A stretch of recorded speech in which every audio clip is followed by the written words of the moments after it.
أمتنا الله أكبر الله أكبر يا مجيب أجب دعانا الله أكبر الله أكبر يا لطيف ألطف بنا يا لطيف ألطف بنا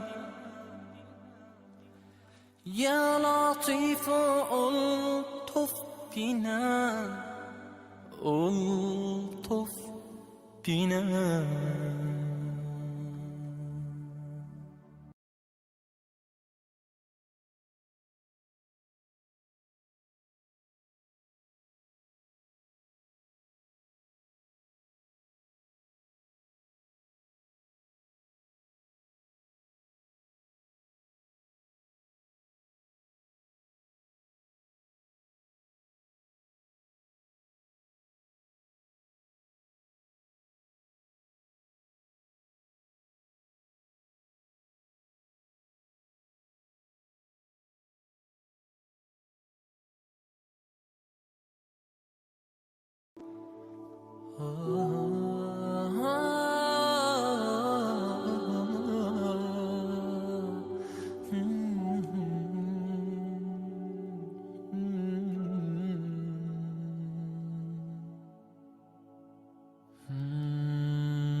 راحي كريم عظيم عليم حليم حكيم متين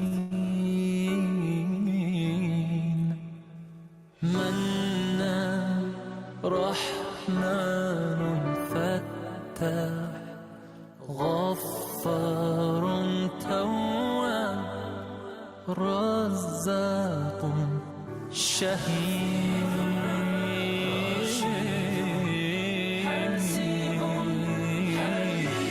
اللهم صل على محمد وآل محمد يا مسلمين صلوا عليه اللهم صل على محمد وصح محمد يا مؤمنين صلوا عليه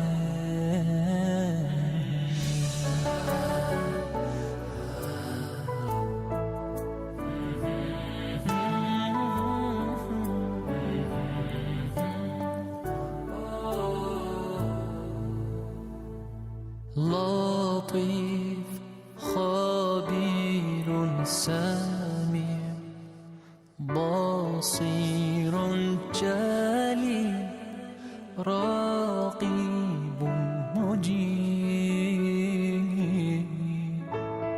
غفور شكور ودود قيوم رؤوف صبور مجيد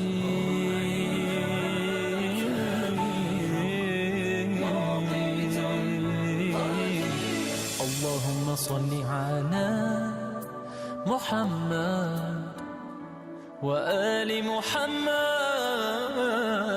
يا مسلمين صلوا عليه اللهم صل على محمد وصح محمد يا مؤمنين صلوا عليه الله أكبر الله أكبر لا إله إلا هو الملك القدوس الله أكبر الله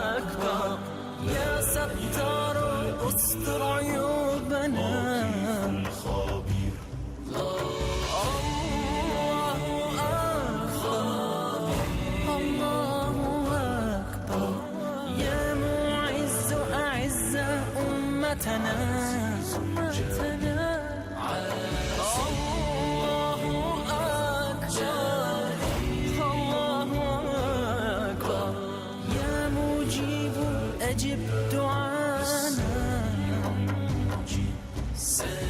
الله أكبر الله أكبر يا لطيف ألطف بنا يا لطيف ألطف بنا يا لطيف ألطف بنا ألطف بنا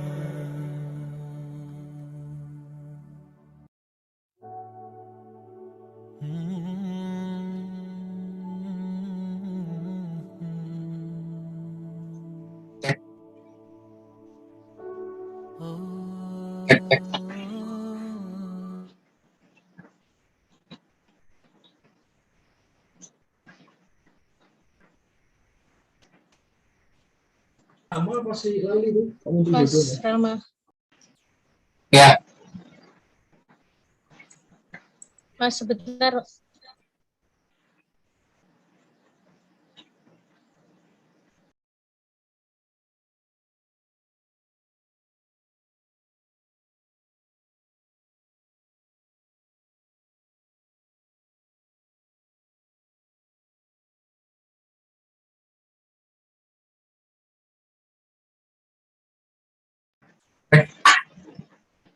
Bismillahirrahmanirrahim. Assalamualaikum warahmatullahi wabarakatuh. Waalaikumsalam warahmatullahi wabarakatuh. Alhamdulillahirabbil alamin. Wassalatu wassalamu ala nabiyyina Muhammad wa ala alihi wa sahbihi ajma'in. Amma ba'd. Pertama-tama, marilah kita semua bersama-sama memanjatkan puji dan syukur kepada Allah Subhanahu wa Ta'ala yang karena berkat izinnya kita bisa berkumpul di sini dalam rangka menghadiri kitab atau kajian Islam, ilmu pengetahuan dan peradaban yang diselenggarakan oleh Ikatan Cendekiawan Muslim se-Indonesia Organisasi Daerah Sleman yang kali ini khusus diselenggarakan spesial Ramadan dengan menghadirkan sesi sore kali ini. Dan untuk kitab spesial Ramadan hari ini insya Allah sore ini ya terutama lebih khususnya akan mengangkat bahasan mengenai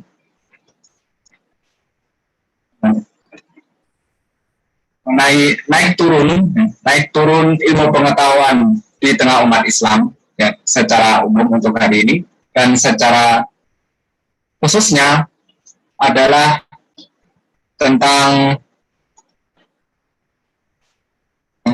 ketertinggalan penguasaan ilmu pengetahuan umat Islam dunia, beberapa hipotesis. Dan sebelumnya saya ingin menyapa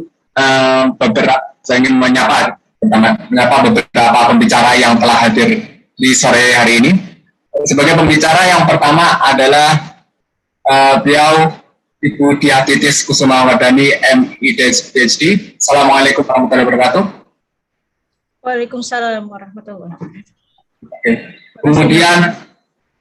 Kemudian sebagai pembahas kali ini adalah beliau Bapak R. Ahmad Ramadhani Surya Putra, MSc PhD. Assalamualaikum, Pak. Waalaikumsalam. Apakah ada di sini? Ya. Suara saya bisa didengar ya? Ya, sudah bisa terdengar, Pak. Oke. Kemudian yang tidak nantinya sebagai host ya pada sesi kali ini adalah beliau Bapak Hudan Mudaris, SEI MSI. Assalamualaikum, Pak Hudan. Waalaikumsalam warahmatullahi wabarakatuh. Oke. Untuk sebelum kita beralih pada Pak Hudan selaku pemandu kita pada sore hari ini, saya akan membacakan riwayat hidup singkat dari ketiga pembicara utama kita pada sore hari ini. Yang pertama sebagai pembicara pada sore hari ini adalah Dr. Diah Titis Kusumawardhani, SE IDEJ, PhD. Beliau merupakan dosen tetap pada program studi ekonomi Fakultas Ekonomi dan Bisnis Universitas Muhammadiyah Yogyakarta. Kemudian beliau juga merupakan doktor pada program Muslim World Issues di IUM di Malaysia. Kemudian beliau juga menjabat sebagai sekretaris program studi ekonomi di Fakultas Ekonomi dan Bisnis Universitas Muhammadiyah Yogyakarta sejak tahun 2021. Kemudian beliau juga merupakan wakil sekretaris saat ini untuk IJMI Oda Sleman, dan beliau memiliki bidang keahlian di bidang pemikiran dan peradaban Islam, kemudian ekonomi internasional, serta ekonomi pembangunan. Kemudian untuk membahas pada sore hari ini ialah beliau R. Ahmad Ramadhani Suraputra, Insinyur MSc PhD. Beliau merupakan dosen tetap pada Fakultas Peternakan di Universitas Gadjah Mada. Selain itu beliau juga merupakan doktor Agricultural Economics atau ekonomi pertanian dari University of Copenhagen di Denmark. Dan beliau juga merupakan doktor ketua bidang kaderisasi dan pembinaan cendekiawan muda di IJMI Oda Sleman. Oke, yang terakhir sebagai pemandu pada sore hari ini adalah beliau Bapak dan Mudaris SEI MSI. Beliau merupakan dosen Sekolah Tinggi Agama Islam atau STAI Yogyakarta, serta anggota bidang keislaman dan keumatan di IJMI Oda Sleman. Nah, selanjutnya kita akan diskusi ini akan dipandu oleh Pak dan Mudaris SEI MSI. Kepada Bapak, saya silakan. Tes, bisa dengar ya suara saya ya? Sudah, Pak. Oke, bismillahirrahmanirrahim. Assalamualaikum warahmatullahi wabarakatuh. Waalaikumsalam. Assalamualaikum warahmatullahi wabarakatuh. Alhamdulillah wa syukurillah wassalatu wassalamu ala rasulillah sayyidina Muhammad bin Abdillah wala haula wala quwata illa billah ta'alil azim, amma ba'du. Yang saya hormati Ketua Umum IJMI Porda Sleman, saya hormati para pengurus IJMI Porda Sleman, para narasumber, yaitu pembicara kita pada sore hari ini, di mana kita berdiskusi dalam suasana yang syahdu dan romantis di tengah guyuran hujan yang begitu deras, mobil khusus di kampung saya, tidak tahu di tempat Ibu dan Bapak sekalian. Yang saya hormati pembicara kita yang luar biasa, Ibu Diah Titis Kusumawardhani, PhD, dari Fakultas Ekonomika dan Bisnis UMY, kemudian MSc PhD dari Fakultas Peternakan UGM, serta para hadirin hadirat, para mahasiswa mahasiswi yang hadir bergabung dalam diskusi sore hari ini, ya, sesi kedua setelah sesi tadi pagi yang cukup mencerahkan kita semuanya. Kita pada kesempatan sore hari ini akan berdiskusi bersama tentang satu topik yang sangat krusial dan penting, yaitu ketertinggalan penguasaan ilmu pengetahuan umat Islam dunia, beberapa hipotesis. Ya, baiklah Ibu dan Bapak, sebelum waktu saya berikan kepada narasumber kita, Ibu Diah, saya ingin memberikan sedikit pengantar untuk diskusi kita pada sore hari ini, dan harapan saya pengantar ini tidak menjadikan saya sebagai narasumber yang kedua. Cukuplah narasumber kita adalah Ibu Diah Titis Kusumawardhani. Ya, jadi saya barusan membaca sebuah buku yang cukup tipis sebenarnya, ya. Sebuah buku yang ditulis oleh Profesor Abdus Salam ini adalah seorang ilmuwan Muslim peraih Nobel, di mana jumlah umat Islam yang sampai hari ini meraih Nobel itu bisa dihitung dengan jari, ya. Tidak seperti umat dari agama tetangga kita, dari umat Nasrani atau mungkin Yahudi atau dari kelompok yang lain. Jadi Profesor Abdus Salam ini menulis sebuah buku yang risalah tipis lah bahasanya, itu berjudul Sains dan Dunia Islam, yang diterbitkan oleh penerbit ITB. Di situ beliau menceritakan bagaimana up and down, naik turunnya perkembangan ilmu pengetahuan di kalangan umat Islam, yang mana mungkin kalau kita menyimak pada saat ini, di tahun 2022 ini, kita mungkin mendapati situasi, kita menjadi generasi, kita menjadi saksi dari sebuah generasi di mana umat Islam tidak menjadi leader, tidak memimpin, tidak berada di depan dalam konteks pembangunan ilmu pengetahuan dan teknologi. Kita hanya menjadi makmum,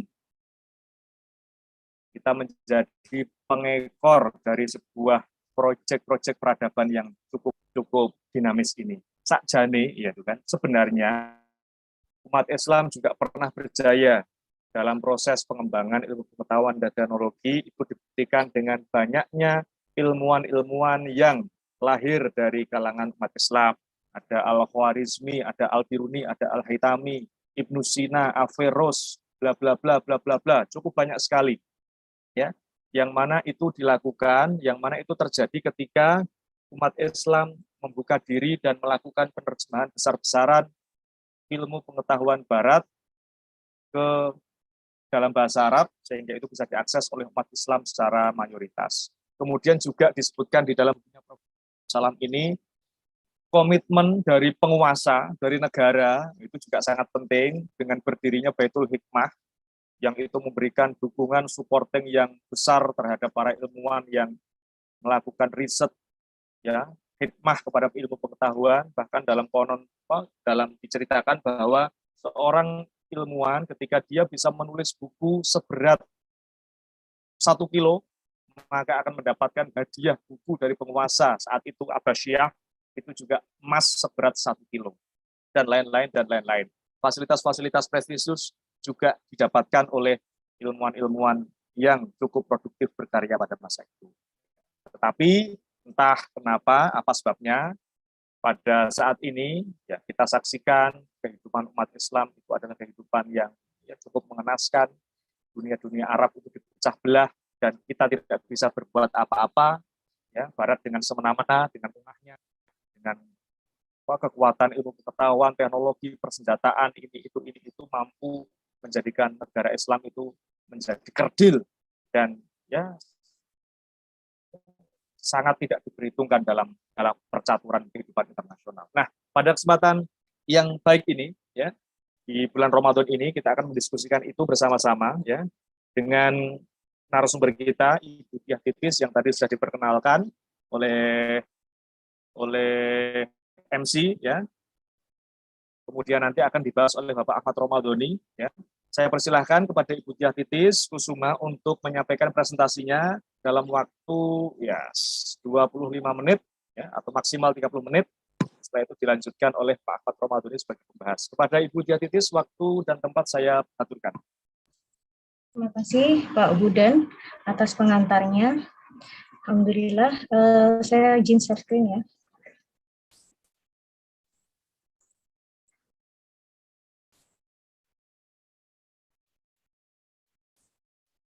Bapak Ibu, apakah sudah terlihat? Sudah. Bu. Ya. Bismillahirrahmanirrahim. Assalamualaikum warahmatullahi wabarakatuh. Terima kasih atas kehadiran Bapak Ibu tamu undangan. Tak lupa saya ucapkan salam pada Ketua ICMI Sleman dan para pengurus harian ICMI, panitia kitab spesial Ramadan, dan juga para peserta ya dari berbagai tempat ya, dari mahasiswa dan juga dari praktisi dan akademisi. Hari ini saya diberikan amanah untuk menyampaikan topik mengenai ketertinggalan sains dan teknologi umat Islam. Dan ada beberapa hipotesis ya, sebenarnya melandasi hal tersebut. Nah, umumnya umat Islam mencapai kemajuan dalam sains dan teknologi sejak zaman dulu ya.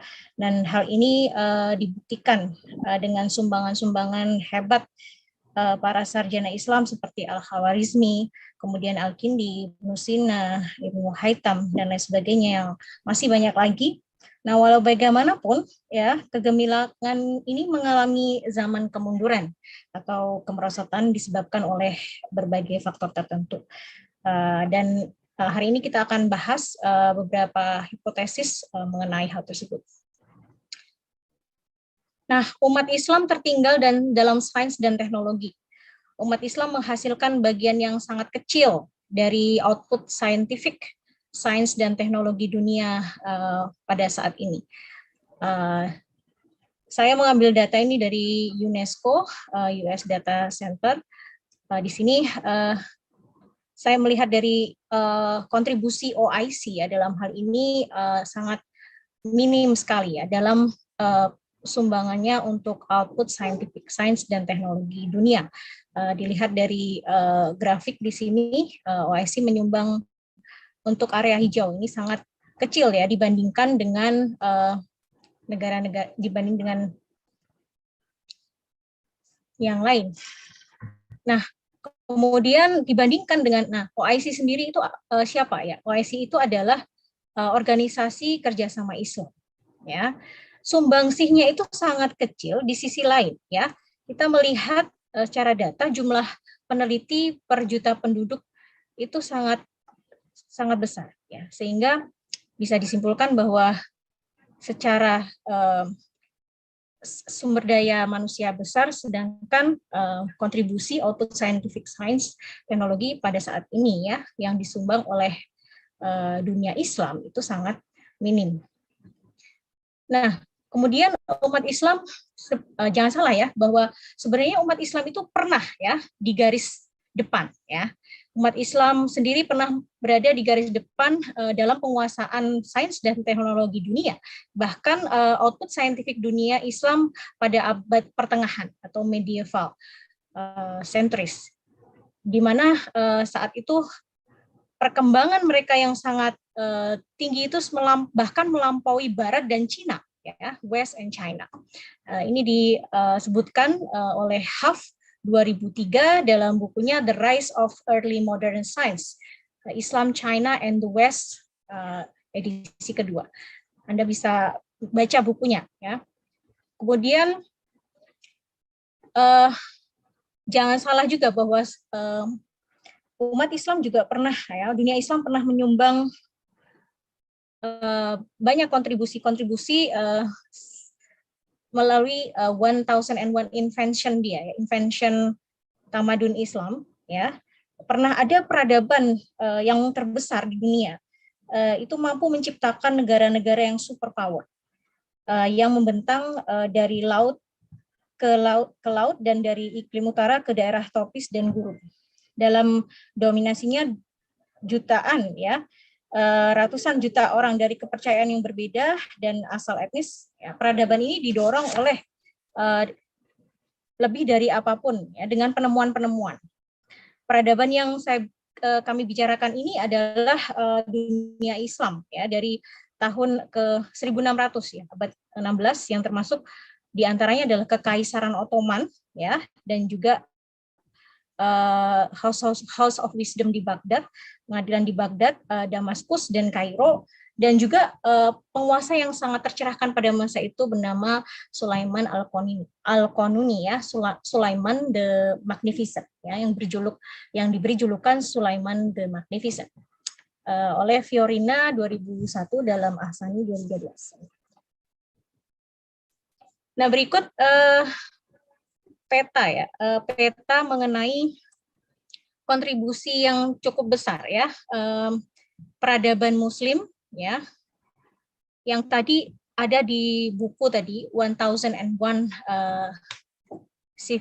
Invention of Muslim Civilization, ya, invention 1001, ya, banyak sekali peradaban Muslim itu ada kontribusi umat Islam dalam penemuan-penemuan peralatan teknologi sains, yang mana diantaranya adalah Kamera Obscura ya oleh Ibnu Haytham ya, kemudian ada Sirkulasi Darah oleh Ibnu An-Nafis, Ibnu Batuta yang kemudian dia pergi berkelana 29 tahun lamanya, dia melewati 40 negara-negara yang modern ya, begitu kaya ya pengalaman beliau, kemudian mengenai alat-alat operasi, kemudian mengenai pengairan ya, water rising machine, chemistry atau kimia, kemudian banyak sekali seperti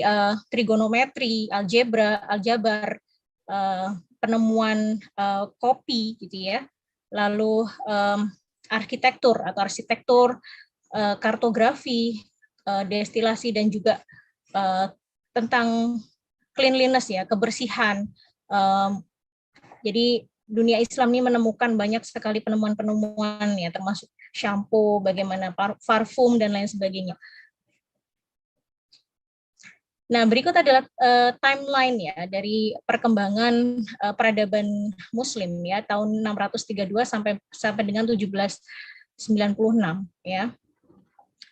Islam menyebar ya ke Persia, Palestina, Syria ya, Lebanon dan Irak ya, serta kemudian sampai ke Mesir ya. Nah, kemudian juga penemuan-penemuan lainnya seperti astrolog ya, ditemukan oleh Al-Baghdadi ya, seorang astronom ya, di mana astrolog ini adalah sebuah gadget ya, sebuah alat yang bisa dalam satu gadget ini bisa menunjukkan time and space ya, waktu dan juga ruang ya. Ini digunakan oleh para astronom ya untuk menunjukkan arah, untuk waktu dan lain sebagainya. Nah, kemudian ada banyak sekali juga penemuan windmill ya, untuk angin dan lain sebagainya. Nah, ini juga sangat menarik, Abbas Ibnu Firnas. Ya, mungkin kita kalau dunia barat mengenal Wright bersaudara ya, penemu asas terbang. Muslim scholars pada masa itu juga menemukan asas terbang, seorang Muslim scholar bernama Abbas Ibnu Firnas. Ya, dia sangat berjasa sehingga kita sekarang ini bisa terbang ya ke keliling dunia ya, melintasi benua dan lain sebagainya, tidak lepas dari jasa Abbas Ibnu Firnas. Kemudian Banu Musa ya, Banu Musa juga seorang Muslim scholar yang berjasa. Kemudian Ar-Razi seorang fisikian, juga seorang kimiawan, dan masih banyak lagi ya penemuan-penemuannya seperti Al-Biruni dan lain sebagainya. Nah, ini juga masih berkutat penemuan-penemuan yang sangat banyak ya, sehingga sampai buku itu berjudul 1001 Invention ya, Tamadun Islam ya, Islamic Civilization atau peradaban Islam. Nah, ini masih juga mengenai penemuan-penemuannya. Nah, ini adalah buku yang cukup terkenal ya, Avicenna, Ibnu Sina. Nah, buku ini bahkan masih dipakai ya hingga sekarang ya, ada di perpustakaan di barat sana ya. Nah, ini juga penemuan umat Islam yang mana menurut saya penemuan ini merubah dan juga membangun sejarah umat manusia ya, bahkan tidak hanya Muslim tapi umat manusia. Kalau kita mengenal jam pasir itu memang ya ada penemuan jam pasir, tapi tidak kemudian berkembang hingga sekarang ya. Sekarang ini ada jam digital ya, jam dengan jarum jam, itu merupakan jasa daripada Al-Jazari yang menemukan prinsip jam ini yang bernama jam gajah ya. Karena dengan jam pasir itu kan tidak, atau jam matahari ya, itu dulu pernah ditemukan tapi tidak sampai kemudian berkembang ya menjadi jam yang sekarang ini kita pakai. Nah, tapi penemuan Al-Jazari ini begitu menjadi sangat influensial ya, berpengaruh, dan sehingga bisa dipakai ya hingga sekarang berkembang menjadi jam digital ya, seperti Al-Jazari ini ya. Al-Jazari ini merupakan penemu Al-Jazari menemukan jam gajah ini menggabungkan 4 kebudayaan ya. Kalau Anda bisa lihat di sini, ya di sini ada prinsip air ya, di dalam perut gajah ini ada air. Di situ dia menggunakan prinsip air Archimedes ya, hukum Archimedes dari Yunani, dari Greece ya, dari Greek. Kemudian Indian water timing device itu dari Gati, dari Indian ya. Kemudian sendiri ada binatang gajah sendiri adalah dari India ya. Kemudian di atas ini ada burung phoenix ya dari Mesir ya. Sehingga dari 4 kebudayaan itu lahirlah jam gajah yang sangat monumental dan fenomenal ya pada saat itu, dan bisa merubah sejarah atau mungkin merubah peradaban manusia itu ke arah yang lebih maju. Dan sampai kemudian pada masa itu karena banyaknya penemuan-penemuan di abad itu dijuluki dengan the Golden Age, yang artinya adalah masa kejayaan ya, the triumph or the Golden Age ya, masa keemasannya Muslim world atau dunia Islam. Nah, berikut adalah tadi yang saya jelaskan mengenai astrolobes. Ibnu Sauka al-Baghdadi menemukan astrolog ini merupakan magical gadget pada waktu itu, dikenal dia bisa menggabungkan ya 2 fungsi, yakni time and space, jadi waktu dan ruang. Oke, baik, ini cukup penting ya, kronologi mengenai dinasti ya, dinasti atau kekhalifahan, dinasti yang cukup besar pada masa itu di dunia Islam. Kita mungkin terlebih dahulu akan melihat petanya. Pada masa itu ada dinasti yang cukup besar bernama Sasanian Empire atau dinasti Sasanian, kemudian dinasti Bizantin ya, ada tahunnya 330 sampai 1453, kemudian di tahun ke-700 ada Kekhalifahan Umayyah, kemudian 800 ada Kekhalifahan Umayyah yang ada di Spanyol, kemudian Kekhalifahan Abbasiyah, kemudian Samanids, dan nanti di sini akan saya ceritakan mengenai bagaimana peruntuhan atau kemerosotan penguasaan ilmu pengetahuan dan teknologi itu terjadi ya di sini ya, di tahun 1100 ya, atau di abad 12, di mana di situ ada pertentangan antara Ibnu Sina dan Ibnu Rus ya dengan Al-Ghazali ya, yang di situ Al-Ghazali memiliki buku yang cukup terkenal ya, Tahafut Falasifah ya, di mana Tahafut Falasifah itu Al-Ghazali ini menjelaskan bahwa sudahlah, nggak usah ada filsafat, itu ditutup aja gitu ya. Nah, dan akhirnya dimenangkan oleh Al-Ghazali. Nah, sejak kapan ya umat Islam tertinggal dalam sains dan teknologi? Ketertinggalan umat Islam dalam sains dan teknologi saat ini tidak dapat dilepaskan dari kemunduran yang terjadi dalam beberapa abad terakhir. Ya, namun masih terdapat perbedaan pandangan di antara para ahli tentang kapan ya umat Islam itu mulai tertinggal dalam sains dan teknologi. Nah, beberapa ahli menyebutkan bahwa kemunduran umat Islam dalam sains dan teknologi itu mulai terjadi pada abad ke-12 ya.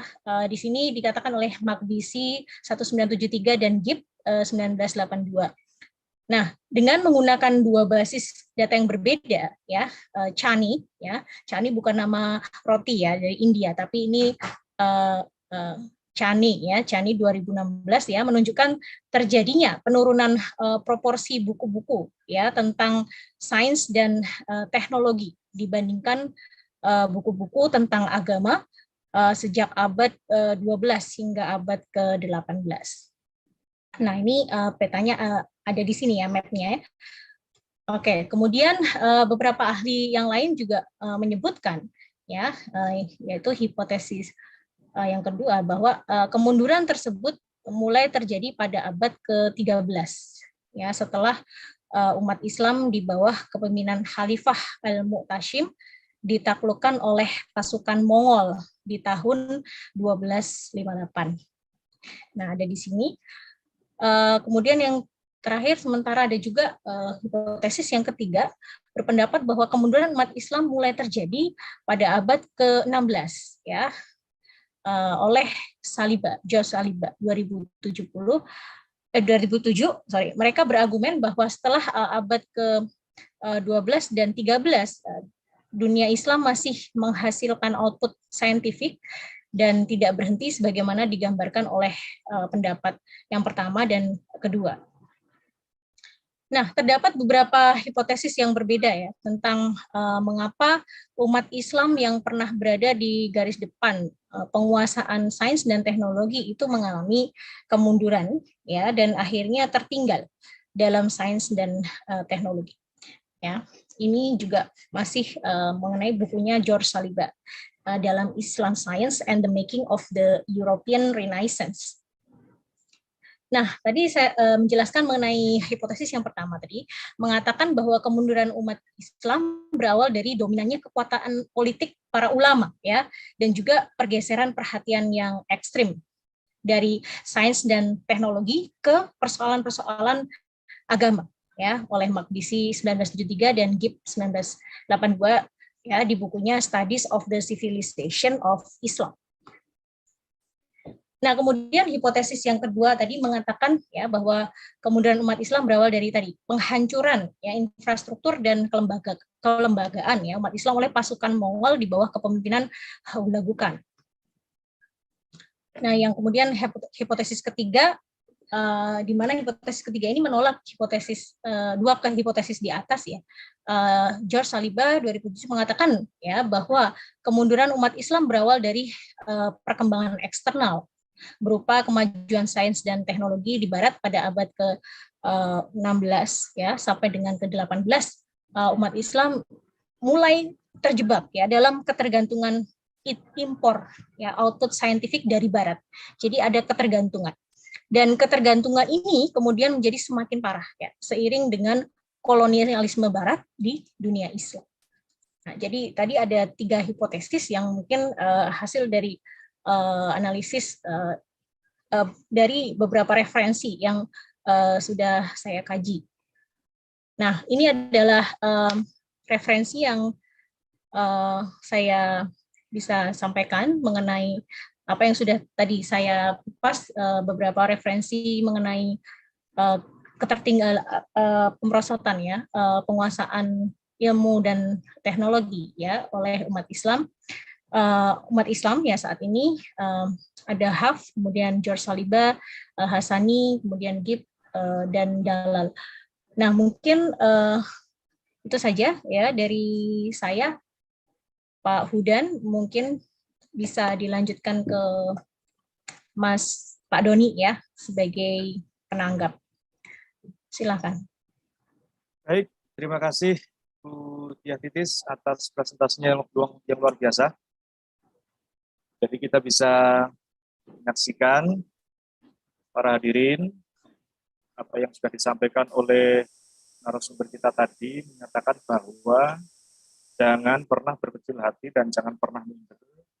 Kalau toh hari ini kita mengalami kemunduran, ketertinggalan di dalam rentang sejarah tertentu pada era tahun 700 Masehi sampai seterusnya, umat Islam juga pernah mengalami. Tadi sudah disampaikan panjang lebar oleh Bu Diah Titis, itu adalah bukti bahwa umat Islam juga pernah menjadi leader. Kalau toh hari ini kita menjadi dealer, itu adalah soal yang lain. Ya, karena mungkin banyak faktor internal, faktor internalnya mungkin karena tidak rajin belajar, faktor eksternalnya karena mungkin umat agama lain itu begitu rajin dan mungkin ya melakukan upaya-upaya ya menyumbatan sana sini sehingga ya di kalangan kita sendiri mengalami ya kemunduran kemerosotan yang terjadi. Tetapi mungkin kita juga tidak perlu berkecil hati karena saat ini juga sudah banyak kelompok kalangan komunitas yang ya sadar dan tergerak untuk melakukan perebutan kembali atas kejayaan yang dulu pernah dimiliki oleh umat Islam. Nah, kira-kira begitu. Terima kasih kepada Bu Diah Titis yang sudah menyampaikan paparannya menjadi tadarus atau menjadi pengetahuan kita pada sore hari ini. Selanjutnya saya persilakan kepada Romadhoni untuk menyampaikan presentasinya. Kepada beliau, waktu dan tempat kami persilahkan. Bismillahirrahmanirrahim.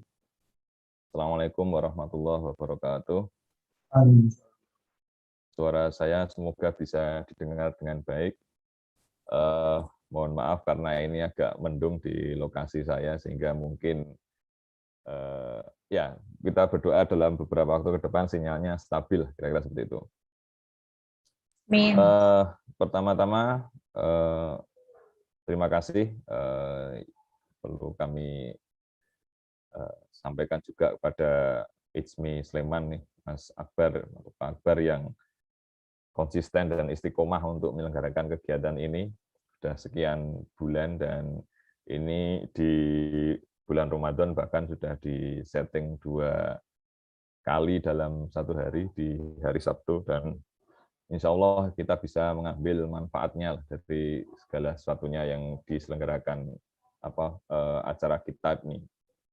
Dan yang kedua, saya kira yang disampaikan oleh pembicara tadi atau narasumber Mbak Titis sangat komplit, cerita mengenai atau informasi mengenai sejarah peradaban Islam ya di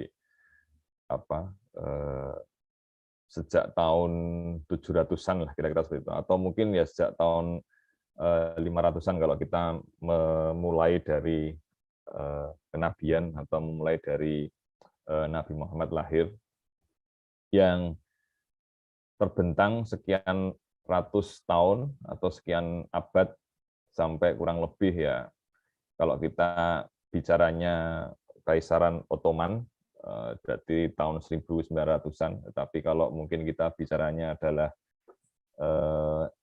hegemoni, kira-kira gitu, bicaranya hegemoni mungkin ya sekitar di tahun 1500-an atau 1600-an lah, kira-kira seperti itu. Tetapi kita akan sedikit spesifik, ada beberapa catatan dari saya mengenai bagaimana perkembangan ilmu dan teknologi itu ya terbentang ya di dalam peradaban Islam maupun saat ini. Ada beberapa catatan yang mungkin bisa saya share, dari pertama dari respon terkait dengan yang disampaikan oleh narasumber, tetapi juga ada beberapa tambahan dari beberapa informasi-informasi yang saya baca, dan juga mungkin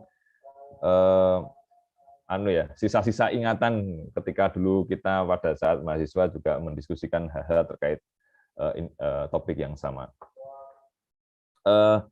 Yang pertama mungkin perlu kita coba untuk untuk membuka diri bahwa ilmu pengetahuan atau sains ya, dan termasuk juga di dalamnya teknologi sebagai produk dari sains itu saat ini itu merupakan kesinambungan dari ilmu teknologi yang juga berkembang di era sebelumnya. Artinya kalau kita bicara mengenai laptop misalnya seperti itu sebagai produk teknologi dari ilmu pengetahuan ini, kalau kita turut ke belakang sejarahnya maka ya pasti akan berbasis pada Al-Khwarizmi misalnya seperti itu. Karena bicara mengenai algoritma, ya algoritma itu bahasa Inggrisnya dari Al-Khwarizmi. Jadi Arabnya Al-Khwarizmi, tapi dalam bahasa Inggrisnya algoritma. Jadi hal-hal tersebut tentu tidak akan bisa kita lepas. Sehingga yang kita pelajari saat ini pun, kalau kita basicnya misalnya eksakta misalnya, atau bahkan ilmu sosial sekalipun, itu didasarkan atas juga kemajuan-kemajuan dari peradaban Islam dan peradaban sebelum Islam. Jadi kita itu tidak berada pada dunia yang berbeda saat ini. Artinya dalam pemahaman saya, perkembangan ilmu pengetahuan ini tentu saja prinsipnya ya continuous ya. Continuous itu saling ada kait-mengkait dengan situasi dan kondisi sebelumnya. Perkembangan ilmu pengetahuan itu tidak diskret, kira-kira seperti itu. Jadi ini yang kemudian menjadi salah satu pro dan kontra saat ini ya. Banyak sekali kelompok masyarakat atau komunitas-komunitas ilmuwan atau mungkin non-ilmuwan yang itu menganggap bahwa perkembangan peradaban itu diskrit, perkembangan peradaban keilmuan itu diskrit. Jadi Islam kemudian digantikan oleh Barat. Tidak seperti itu. Karena kalau kita berpaham seperti itu, maka kemudian ada beberapa komunitas yang sekarang tidak mempercayai komunitas atau ilmu perkembangan ilmu pengetahuan dari Barat, tapi kemudian mengambil langsung dari era abad pertengahan, misalnya seperti itu. Jadi misalnya ini contoh saja nih, misalnya Tibun Nabawi misalnya seperti itu. Tibun Nabawi ini tidak kemudian ya semua ada ikhtiarnya, tapi Tibun Nabawi menganggap, beberapa orang mungkin banyak yang menganggap bahwa teknologi atau teknik-teknik pengobatan ini itu adalah teknik-teknik pengobatan yang berkembang di era peradaban Islam, yang kemudian ditinggalkan oleh Barat dan kemudian kita mengambil itu sebagai kemajuan peradaban Islam, kira-kira seperti itu. Tidak seperti itu, karena sebenarnya keilmuan kedokteran pun juga berkembangnya juga dari Ibnu Sina, bla bla bla sampai sekarang, ini kira-kira gitu. Itu seperti itu. Sehingga ini yang kemudian perlu kita pahami bersama dan kita coba untuk membuka wawasan itu. Kemudian selain itu, basic saya, ya meskipun saya terakhir belajarnya terkait dengan agriculture economics, tetapi sebenarnya basicnya itu ya keilmuan-keilmuan yang terkait dengan biologi. Mohon maaf, ini di tempat saya mungkin sedang ada adzan asyar, jadi di sini adzan asyarnya biasanya jam 4:30. Semoga tidak mengganggu karena di sini keras banget. Jadi contoh misalnya, kita mengenal namanya Al-Jahiz, ya, Abu Usman Amr Bar Al-Kani Al-Bisri. Jadi beliau ini lahir dari Basra. Basra itu berarti di sekarang Irak, ya, di era kekhalifahan Baghdad.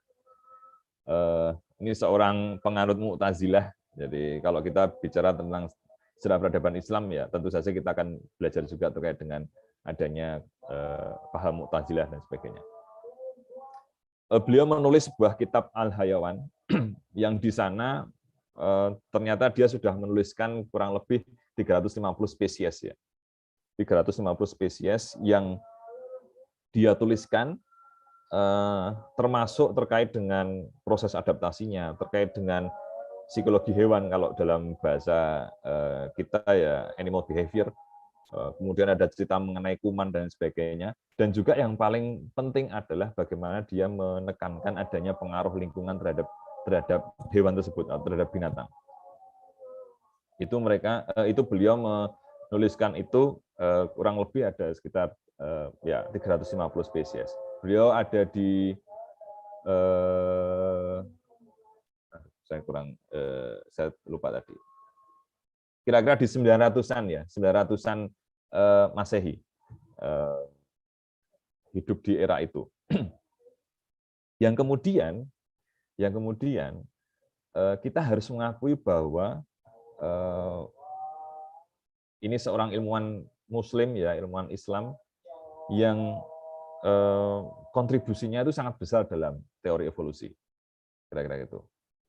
Nah, padahal saat ini kita seringkali menganggap bahwa siapa sih teori ilmuwan yang paling berpengaruh di dalam teori evolusi misalnya. Ya tentu saja kalau background kita biologi atau hal-hal yang sifatnya terkait dengan biologi, ada zoologi, ada botani. Saya mungkin lebih ke zoologinya, ya. Itu ya saya akan dengan jelas mengatakan bahwa orang yang paling berpengaruh pada teori evolusi ya Darwin dan Wallace, kira-kira gitu, ya. Charles Darwin yang dia menuliskan bukunya The Origin of the Species, ini menjadi salah satu bapak evolusi dunia, kira-kira seperti itu. Di samping itu ada juga Alfred Wallace, ya, Alfred Russel Wallace yang melakukan penelitiannya itu ada di Nusantara, ya, ada di Sulawesi, kemudian di kepulauan-kepulauan di Ternate dan sebagainya. Itu juga menjadi salah satu bapak evolusi.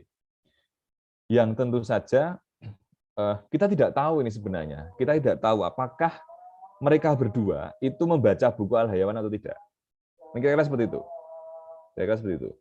Tetapi saya meyakini bahwa informasi mengenai kitab Al-Hayawan ini itu pasti sampai pada mereka. Mengapa? Kalau kita melihat situasi dan mencoba membayangkan situasi dan kondisi Eropa pada saat itu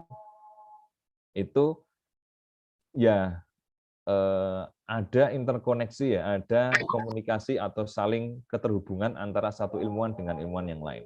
Melalui apa? Ya tentu ada conference, ada pertemuan bangsawan-bangsawan. Jadi dulu kalau di Eropa itu sejarahnya kalau ilmuwan-ilmuwan itu biasanya mereka akan terlahir dari kalangan bangsawan ya, biasanya seperti itu. Yang mereka punya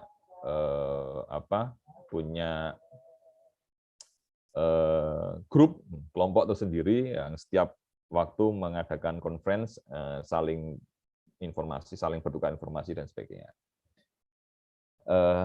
Dan saya pribadi dan banyak orang juga meyakini bahwa informasi terkait dengan buku yang ada di Al-Hayawan itu sampai pada Darwin dan sampai pada Wallace, kira-kira seperti itu. Nah, ini yang kemudian menunjukkan bahwa sebenarnya perkembangan ilmu pengetahuan itu tidak diskret, tapi juga berkesinambungan. Dan ya, Al-Hayawan ini menjadi salah satu buku yang bisa diselamatkan ya. Sekarang ada di perpustakaan di Milano. Diselamatkan karena ya tadi serangan dari bangsa Mongol yang kemudian menghabiskan banyak sekali kitab-kitab atau buku-buku di perpustakaan di Baghdad, dan ini termasuk yang bisa diselamatkan. Sayangnya kemudian gitu ya, banyak sekali Muslim biologis lah kira-kira ya, atau orang-orang yang memang belajar terkait dengan evolusi itu menganggap bahwa teori evolusi itu ya teorinya orang kafir, yang kemudian menganggap manusia itu keturunan kera dan sebagainya. Dan ini sangat terus terang saya pribadi ya, dalam perkembangan saya waktu SD pun juga banyak yang cerita bahwa kalau kita percaya pada teori evolusi maka kita bisa dianggap sebagai orang kafir karena kita percaya bahwa asal usul manusia itu dari kera. Nah, ini kan sebenarnya adalah sesuatu yang salah ya. Maksudnya gini, itu interpretasi yang kemudian disebarkan dengan cara yang menurut saya tidak pas. Tidak pas. Karena sebenarnya bukunya Darwin yang terkait The Origin of Species itu tidak pernah bercerita bahwa manusia itu keturunan kera. Hanya kemudian ada bukunya dia lagi yang The Descent of Man itu yang kemudian memang dia menyampaikan bahwa ada kemungkinan bahwa ada kekerabatan yang dekat ya, ada kekerabatan yang dekat antara manusia dengan primata lah kira-kira seperti itu. Dan faktanya memang iya kalau kita kemudian bicara mengenai teori terkait dengan bangsa kemudian dengan spesies dan sebagainya itu dari kingdom Animalia manusia termasuk hewan dan manusia termasuk hewan yang berjalan dengan tegak dan itu sangat dekat dengan primata. Tetapi bukan berarti itu mereka saling menurunkan ya heredity lah kira-kira seperti itu. Nah, hal-hal seperti ini yang sekarang sangat umum gitu loh, sangat umum, dan saya pun sebagai seorang ilmuwan juga atau akademisi juga baru menyadari ini ya ketika kita sudah dewasa ya, bahwa wah sejauh itu yang kemudian didoktrinkan, nah, saya bicara doktrin ya, didoktrinkan oleh kaum agamawan kira-kira seperti itu, yang kemudian membuat kita menjadi jauh dari, bahkan membuat kita menjadi tidak mau untuk mempelajari itu secara lebih mendalam, kira-kira seperti itu. Ada sebuah penelitian ini dilakukan oleh akademisi dari filsafat. Banyak sekali mahasiswa di bidang biologi itu yang tidak mempercayai teori evolusi. Wah, ini menurut saya agak berbahaya kira-kira gitu ya, agak berbahaya. Ketidakpercayaan bahwa ada proses adaptasi terhadap lingkungan itu menjadi agak berbahaya karena itu yang sebenarnya menjadi basic science ya, basic science dari biologi itu sendiri. Itu seperti itu. Dan saya pribadi juga ini perlu, mungkin yang hadir di sini juga perlu membuka juga bahwa tidak hanya Darwin yang bilang seperti itu. ilmuwan Muslim pun juga bicara mengenai evolusi, kira-kira gitu. Jadi saya kira clear, tidak ada kaitannya dengan kera dan sebagainya. Seperti itu. Itu salah satu catatan. Dan kemunduran ini tadi sudah disampaikan oleh pembicara juga bahwa bagaimanapun kalau kita bicara mengenai kemajuan peradaban Eropa, itu pasti akan dimulai dari era 700-an, di mana kemudian dinasti Umayyah itu bergeser ke Eropa, ya, ke Andalusia dan lain sebagainya, membangun sebuah peradaban di sana. Interaksi itu menjadi semakin dekat. Kita berbicara Islam di sini mungkin lebih pada Arab, ya, lebih pada Arab, yang kemudian mengawali interaksi awal dari sebuah peradaban. Jadi tradisi-tradisi keilmuan itu dibangun ketika mereka kemudian ada penerjemahan, ya, penerjemahan buku-buku yang dari Yunani ke Arab, kira-kira itu diawali dari itu, dari Yunani ke Arab itu kemudian membangun peradaban Islam yang sangat luar biasa. Dan juga nanti ada penerjemahan kitab-kitab Arab itu dalam bahasa Latin, yang itu kemudian disupport oleh gereja, ilmuwan-ilmuwan Eropa, yang itu kemudian menjadi salah satu dasar perkembangan Eropa. Dan ya, kemunduran, kalau saya bicara, ya, kemunduran itu dimulai ketika era-era chaos, ya, era-era perang salib yang itu menjadi salah satu perwujudan dari sebuah clash of civilization pada saat itu, ya. Jadi perang peradaban pada saat itu, benturan-benturan peradaban itu kalau di zaman itu kemudian sangat nyata dicerminkan dari adanya perang salib. Dan ini menjadi ya, bagaimanapun psikologi kekalahan di beberapa bangsa, ada masanya perang salib itu peradaban Islam itu menang, ada masanya kemudian peradaban Eropa itu menang. Tetapi kelelahan di perang salib inilah yang kemudian membuat salah satu munculnya conservative religious forces atau kekuatan-kekuatan keagamaan yang sangat konservatif. Yang ini disinyalir menjadi salah satu penyebab dari kemunduran sains, ya, kemunduran sains di Islam itu sendiri. Adanya peperangan yang itu kegagalan ekonomi, karena di era itu kemudian ada fase di mana peradaban Islam dan peradaban Eropa itu berada pada level yang sama. Jadi di era 1200-an 1200 sampai 1600-an atau 1500-an mereka berada di era yang sama. Ada kekhalifahan itu juga selain Ottoman ada di Mesir dan sebagainya. Ada di India yang juga sangat luar biasa besarnya, itu berada pada level yang sama. Tetapi kegagalan ekonomi, artinya ketidakmampuan peradaban yang sebenarnya sedang posisi declining untuk peradaban Islam, itu untuk menerjemahkan sains menjadi teknologi untuk penguasaan terhadap sumber daya, itu menjadi salah satu penyebab kenapa kemudian adanya kegagalan ekonomi dan ada kolonialisasi. Sehingga ketika kekhalifahan atau peradaban itu declining, maka pelindungan terhadap sains itu menjadi kurang. Tadi disampaikan bahwa seorang ilmuwan, ya bagaimanapun ilmuwan itu jalan sunyi, ya, jalan sunyi. Mereka tidak akan bisa mendapatkan atau menghidupi dirinya sendiri dan keluarganya hanya berdasarkan pada aktivitasnya untuk mengembangkan ilmu, sehingga butuh negara, butuh supporting system yang kemudian bisa menunjang kehidupan mereka. Itu. Dan kejadian ini, kemunduran ini kemudian justru berbalik menjadi kecurigaan terhadap sains.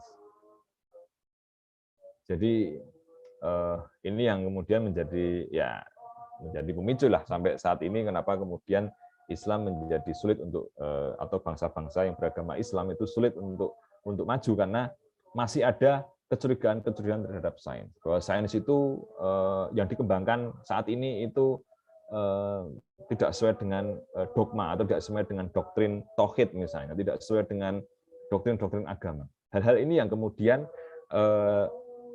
muncul kuat dan seakan-akan kita melupakan bahwa kita pernah besar dengan tidak mencurigai sains. Ya, meskipun kita harus meyakini bahwa kejayaan bangsa-bangsa itu dibergilirkan. Jadi kalau dulu berasal dari area Arab, area Timur Tengah lah kira-kira seperti itu, bergeser ke Eropa, dan sekarang sebenarnya sedang ada dua bangsa yang kemudian atau dua peradaban yang itu saat ini sedang mungkin ya 50-50 lah kira-kira. Mungkin kalau belum 50-50 ya mungkin sudah 60-40 lah. Yaitu kejayaan di bangsa-bangsa Asia. Sayangnya Asianya bukan di Asia yang Muslim ya, tapi Asia yang ya Jepang, Korea, kemudian di Cina dan sebagainya. Itu yang kemudian harus kita percaya. Dan ya pada titik mana kemudian kita harus mulai untuk meyakini bahwa kita bisa besar dengan itu. Sekali lagi, ilmuwan tentu tidak bisa menghasilkan hanya berjam-jam melihat kitab, membaca kitab-kitab wahyu dan membandingkan dengan pengetahuan empiris, tidak seperti itu. Tetapi dia harus keluar. Kita bisa membayangkan betapa Darwin itu bisa membuat buku yang luar biasa ketika dia melakukan perjalanan sampai ke Galapagos. Atau Wallace misalnya, Wallace sampai pada Nusantara, itu adalah perjalanan yang sangat luar biasa panjang. Nah, itulah yang kemudian cara bagaimana seorang ilmuwan atau bagaimana seorang kontributor terhadap peradaban itu harus menemukan fakta-fakta empiris dengan mata mereka sendiri, dengan tangan mereka sendiri, dan dia harus melakukan perjalanan. Kira-kira seperti itu. Ini yang kemudian menjadi perlu kita contoh ya, sejauh mana sih ilmuwan-ilmuwan Islam sekarang yang kemudian melakukan perjalanan begitu jauh gitu. Kira-kira begitu. Ya, kalau seorang scholar yang pengen jadi ilmuwan, sekolahnya mungkin tidak pernah berpindah dari Jogja misalnya seperti itu, ya akan sulit juga kira-kira gitu. Dan memang harus kita pahami bahwa, atau kita sadari, dan kita patut berbahagia bahwa ilmuwan Muslim itu juga sudah banyak saat ini. Hanya ada satu yang mungkin belum, yaitu komunitas yang belum ada. Apakah IJMI ini menjadi komunitas? Ya oke lah kalau kita ikhtiar menjadi seperti itu. Tapi kita masih sebatas pada komunitas yang sifatnya sosial politik. Belum ada ya dalam kutip ya Silicon Valley-nya kira-kira gitu, Silicon Valley-nya. Atau belum ada Royal Swedish Academy of Science-nya yang kemudian setiap tahun dia menganugerahkan Nobel pada ilmuwan-ilmuwan yang dianggap memberikan kontribusi pada perkembangan manusia atau kemanusiaan. Itu seperti itu. Ini yang mungkin menjadi ya apa? Kalau kita bicara supporting system-nya ya. Kalau kita mungkin sudah tidak percaya bahwa negara itu mampu kira-kira begitu untuk melindungi ini, maka mungkinkah komunitas-komunitas itu juga mampu melindungi ilmuannya, kira-kira gitu. Bukan hanya sifatnya award saja ya, tapi reward ya. Jadi bahwa ilmuwan-ilmuwan Muslim yang dulu membangun peradaban Islam itu juga bahkan mereka tadi disampaikan dihadiahi 1 kilogram emas dan sebagainya oleh negara, itu sebagai bukti bahwa ada apresiasi dan memang ada supporting system yang harus dibangun untuk menghidupi ilmuwan-ilmuwan ini. Ya, faktanya memang orang yang berilmu itu kan memang ditinggikan ya derajatnya. Karena memang jumlahnya pasti sedikit, kira-kira gitu. Orang yang kemudian mau mengkaji ilmu itu pasti jumlahnya sedikit dibandingkan dengan khalayak. Bahkan mungkin dalam sebuah universitas, mereka yang benar-benar fokus untuk mengembangkan riset dan sebagainya juga jumlahnya mungkin tidak banyak. Dosen semua mungkin ya ada yang dosen yang mungkin sifatnya lebih pada proses penyampaian, tapi ada juga yang benar-benar atau mengajar, tapi juga ada yang benar-benar memang mengembangkan keilmuan dengan melakukan penelitian, melakukan eksperimen dan lain sebagainya. Saya kira itu, dan harus dari mana perkembangan ini bisa atau kita sebagai orang Islam itu harus mulai dari mana untuk mengembangkan peradaban Islam yang baru, kira-kira seperti itu.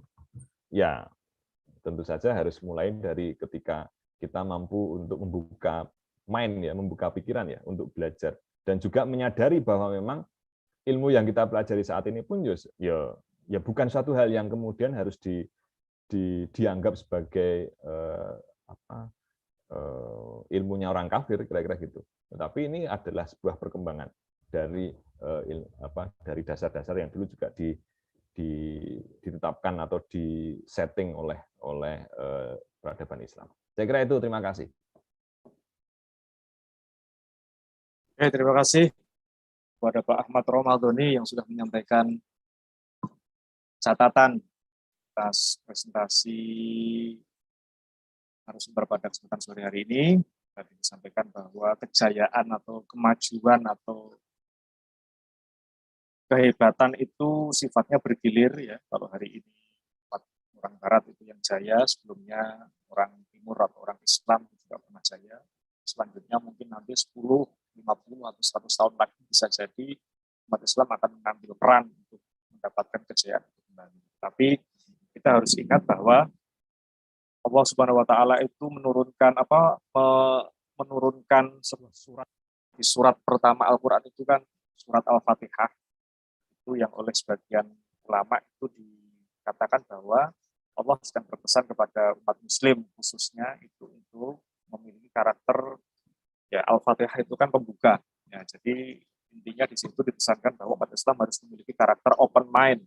Kira-kira begitu, berpikiran terbuka, inklusif, tidak eksklusif, tidak kuper, ya, yang tadi dikatakan oleh Pak Romadhoni bahwa kita jangan menganggap apa yang diraih oleh umat Barat pada saat ini itu nggak ada kaitannya dengan kontribusi umat Islam. Begitu juga sebaliknya, dulu ketika umat Islam berjaya, umat Barat itu juga melakukan upaya-upaya penerjemahan kitab-kitab yang ditulis umat Muslim ke dalam bahasa Latin, bahasa Inggris, ya. Begitu juga sebaliknya. Tentu kalau umat Islam hari ini mendapatkan kejayaan, kita juga harus bukan. Jangan hanya sekolah di Timur Tengah, misalkan, jangan hanya sekolah di Saudi atau mungkin sekolah di Yaman, sekolah di Sudan, tapi harus berani sekolah di pusat peradaban, pusat keilmuan ya yang berada di negara superpower ya, baik di Amerika, di Inggris, di Cina itu kan, di Jepang dan lain sebagainya, sehingga tetapi tidak larut menjadi larut dalam ideologi mereka, tetapi mengambil hal-hal positif dari mereka, dibawa kembali ke negara kita, kemudian dikembangkan dalam konteks-konteks yang relevan dan sesuai dengan situasi dan kondisi di tengah-tengah masyarakat. Oke, kira-kira begitu. Terima kasih atas catatan ya yang disampaikan oleh Bapak Ahmad Romadhoni. Sekarang saya persilahkan kepada para hadirin untuk memberikan pertanyaan, pernyataan atau mungkin ya catatan-catatan, boleh saja ya dalam rentang waktu sampai sekitar pukul 17.40 ya sesuai dengan jadwal yang sudah disampaikan oleh panitia. Silakan, mungkin ada yang ingin menyampaikan ya, ini ada yang mau bertanya ini.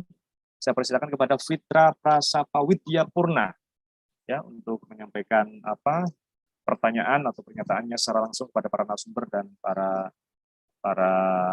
narasumber kita pada sore hari ini. Saya persilakan, silakan. Bapak atau baik. Ibu Fitra ini. Saya Bapak, Pak. Ya, monggo. Maaf saya off cam karena ini sambil ngomong anak. Jadi saya beberapa kali pernah berdiskusi atau mungkin ya sedikit berdebat kecil terkait dengan posisi keilmuan, maksudnya posisi ilmu. Ada yang menyatakan bahwasanya belajar ilmu Maaf, A itu sebentar, Pak Fitra, tolong gimana? disebutkan, diperkenalkan nama, kemudian ya. dari asal. Terima kasih. Oh ya. Nah, perkenalkan, nama saya Fitra Prasapa Widyapurna. Saya berasal dari Yogyakarta. Kebetulan di UMY, ya, dari UMY. Oke. Saya ingin sedikit bertanya. Jadi saya beberapa kali berdiskusi atau mungkin ya sedikit berdebat kecil terkait dengan posisi ilmu. Jadi ada yang menyatakan belajar ilmu A itu haram, belajar ilmu B itu halal. Kemudian seperti memposisikan, kalau kemudian saya berpikir apakah kemudian memang ilmu itu ada halal dan haramnya? Karena mungkin dari keilmuan Islam juga dulu ada yang menyatakan filsafat itu haram, sehingga Imam Al-Ghazali itu ada yang menganggap beliau bukan sebagai ulama atau mungkin ya ulama Islam. Nah, tapi bagaimana sebetulnya posisi ilmu itu di mata agama? Itu mungkin yang ingin saya tanyakan, apakah memang ada pengharaman seperti itu atau pengelompokan ilmu itu haram, atau mungkin itu bisa menjadi hipotesa yang menyebabkan keilmuan dalam agama Islam itu menjadi ya terlambat seperti yang menjadi tema dalam sore hari ini. Mungkin itu saja, terima kasih atas waktunya. Terima kasih kepada Pak Fitra. Langsung saja mungkin Ibu Dr. Diah untuk merespon. Setelah itu mungkin Pak Romadhoni juga saya persilakan. Baik, Pak Fitra, terima kasih atas pertanyaannya. Ini kebetulan kolega saya juga di UMY ya, dari Prodi Ekonomi, mengajar juga bersama kami. Terima kasih atas pertanyaannya. Tadi pertanyaannya mengenai apakah ilmu itu ada halal atau haram. Nah, ada beberapa pendapat gitu ya mengenai hal tersebut ya. Namun kalau dilihat, saya melihat dari sisi sejarahnya ya, histori. Nah, banyak sekali kitab-kitab dari Yunani gitu ya, Greece, karena itu pada masa kejayaan ya, ketika House of Wisdom itu established ya, berdiri ya, rumah kebijaksanaan di Baghdad sana, itu banyak sekali kitab-kitab dari Yunani itu diterjemahkan ya ke dalam bahasa Arab gitu ya. Dan sekarang ini dari bahasa Arab yang kemarin sudah berjaya itu diterjemahkan dalam bahasa Inggris. Jadi sebenarnya ilmu itu kalau menurut perjalanan ya selama saya belajar gitu ya, belajar membaca beberapa referensi ya, sebenarnya ilmu itu bisa berasal dari manapun ya. Nah, selama ya ilmu itu kita pelajari itu secara objektif, artinya nah, seperti misalnya saya mengajar pemikiran dan sistem ekonomi ya.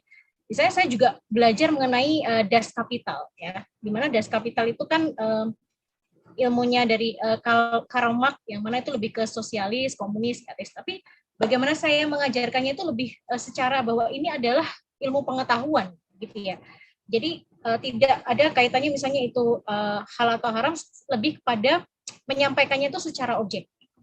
Menyampaikannya secara objektif, dan itu juga yang dilakukan oleh dunia Islam pada waktu mereka berjaya ya, itu antara lain juga kejayaan itu bisa tercapai ketika pada waktu itu mereka mempelajari banyak ilmu yang antara lain itu ilmu dari Yunani ya, dari Greek ya, dari Greece yang kemudian diterjemahkan ke dalam bahasa Arab, dan kemudian mereka pelajari dan itu bisa memajukan ya peradaban mereka. Nah, tapi ada juga ya ini konsep tentang Islamisasi ilmu pengetahuan ya, dari Syed Naqib Al-Atas dan juga Ismail Raji Al-Faruqi, bahwa sebenarnya kalau konsep mereka itu sebenarnya ilmu itu pada dasarnya itu bisa Islami dengan cara misalnya ya ilmu yang ada itu dibebaskan dulu ya dari nilai-nilai yang tidak Islami, kemudian dilakukan infusion gitu ya, dilakukan proses internalisasi Islam ke dalamnya. Nah, itu salah satu konsep Al-Atas. Dan kemudian kalau yang Ismail Raji Al-Faruqi juga dia menemukan 12 step ya, konsep untuk bagaimana Islamisasi ilmu pengetahuan. Itu pada dasarnya ya, kalau saya tadi menganalisis ya ilmu itu at least sepanjang kita menyampaikannya secara objektif dan ya seperti ini loh ya, ilmu dari sosialisme itu seperti ini, tidak kemudian mengikuti itu ya, mengimani, tapi bisa melakukan filter ya, melakukan saringan, proses penyaringan ya, dan kemudian kita juga mengajarkan hal-hal yang kemudian kita bentengi juga dengan ilmu-ilmu Islam ya. Nah, seperti itu saya pikir tidak masalah gitu Pak Fitra, untuk kita mempelajari banyak ilmu sepanjang kita juga punya filter yang kuat mengenai hal tersebut. Mungkin itu dari saya Pak Fitra, dan monggo Mas Pak Ahmad. Monggo mungkin bisa diberikan tanggapan dan respon. Ya, saya malah bingung ya kalau misalnya dianggap haram halal gitu ya untuk ilmu pengetahuan. Saya aja barang haram aja saya pelajari. Jadi karena background saya di peternakan, dan babi aja kita belajar ya. Saya belajar terkait babi, bagaimana proses metabolisme, kemudian bagaimana perilaku dari babi itu sendiri. Nah, saya nggak tahu apakah itu termasuk halal atau haram. Tapi begini, seringkali kita bertemu dengan kelompok-kelompok, ya saya kira mungkin dulu pada saat Eropa berkembang, kelompok-kelompok Nasrani yang menentang sains pun juga banyak. Dan juga kuat gitu, dan itu juga di backup oleh gereja dan lain sebagainya. Tetapi terutama di era-era Renaissance ya. Tapi saat ini pun juga kita juga mengalami hal yang sama, konservatisme dalam dalam beragama itu juga beberapa kemudian menjadi menolak ilmu pengetahuan. sayangnya itu kita tidak menolak, banyak yang tidak menolak produknya atau tidak menolak teknologinya. Misalnya katakanlah tadi contohnya Marx lah misalnya, Das Kapital dan sebagainya, menolak itu misalnya. Tapi kemudian kita tidak menolak ketika ada serikat pekerja misalnya. Padahal itu sebenarnya didesain sebagai produk dari sains itu tadi. Atau misalnya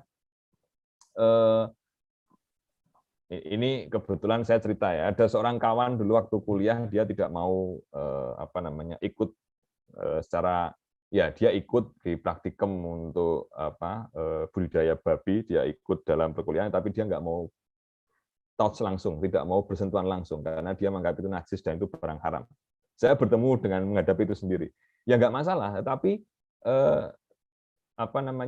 itu menjadi aneh ketika kemudian dia sekarang menjadi aktif, menjadi seorang katakanlah aktivis yang label halal misalnya, label halal itu kan menjadi sangat lucu. Padahal ketika kita berbicara mengenai label halal itu kan sebagai produk ya, produk dari sebuah atau teknologi yang kemudian itu dihasilkan dari sebuah ilmu pengetahuan, ilmu peternakan yang di situ juga belajar tentang babi itu sendiri. Nah, hal-hal itu yang kemudian seringkali tidak pas. Bahkan ada juga yang pernah menyampaikan bahwa belajar ilmu umum itu sekuler dan sebagainya, dan itu tidak sebaiknya belajar, lebih baik belajar ilmu agama, kemudian usul fikih dan sebagainya, tafsir dan sebagainya, dibandingkan dengan belajar hal-hal yang sifatnya itu. Dan itu adalah ketika kita bertemu pada komunitas yang mencoba memilah-milah antara ini ilmu agama dan ilmu sekuler, kira-kira seperti itu. Dan kalau menurut saya ya itu pun juga salah satu cara untuk sekularisasi gitu loh, bukan yang kemudian yang disampaikan oleh Mbak Titis tadi terkait dengan integrasi dan sebagainya. Sehingga kalau saya pribadi ya kenapa tidak kita itu namanya menuntut ilmu itu wajib kok gitu loh. Menuntut ilmu itu wajib artinya kalau ada yang mengatakan bahwa ilmu ini halal dan ilmu ini haram, ya dia kemudian akan sebenarnya dia berada pada posisi yang menolak eksistensi ilmu itu sendiri. Dan juga ketika dia nanti menggunakan produk-produknya itu juga berada pada posisi yang kemudian dia berarti ya ini adalah kelompok orang yang kemudian memang mendesain dirinya sendiri sebagai orang-orang yang konsumtif terhadap produk-produk dari sains itu sendiri, dan itu berbahaya sebenarnya bagi perkembangan dunia atau perkembangan ilmu pengetahuan di dunia Islam. Ngatan Mas Yudan. Terima kasih kepada Pak Ramadhani yang sudah memberikan respon. Jadi menurut Al-Ghazali itu umum dan ilmu non umum, tidak ada ilmu sekuler dan ilmu agama. Menurut Al-Ghazali pembidangannya adalah ilmu yang fardu ain dan fardu kifayah. Jadi kalau kita belajar matematika sebenarnya itu juga ilmu yang islami. Ilmu astronomi itu bukan ilmu umum ya. Jadi ilmu, jangan dibayangkan ilmu tafsir, ilmu fikih, ilmu tarikh dan lain-lain itu adalah ilmu agama, sementara matematika, fisika, astronomi itu ilmu umum ya. Itu jangan sampai kita berpikiran seperti itu. Ilmu astronomi, matematika, fisika, biologi dan lain sebagainya itu juga ilmu agama dalam kerangka bahwa segala sesuatu harus didayagunakan untuk kemaslahatan dan kebaikan bagi semesta. Oke, yang selanjutnya saya persilahkan yang sudah mengangkat raise hand. Ini ada yang selanjutnya ada Pak Danes Q Octavio. Saya persilahkan untuk menyampaikan pertanyaan, perkenalkan nama, dari mana asal, ditujukan kepada siapa, monggo. Singkat, jelas, padat. Assalamualaikum warahmatullahi wabarakatuh. Saya dari Solo. Saya mau tanya kepada dua narasumber. Yang pertama untuk Mas Danis, belum ada suaranya Pak Danis. Oh, tes dengar. Ya, sekarang sudah. Oke, cukup. Assalamualaikum warahmatullahi wabarakatuh. Saya ada dua pertanyaan kepada dua narasumber. Yang pertama untuk Bu Diah Titis. Adakah kajian empirik dari mana Mas Danes? Tolong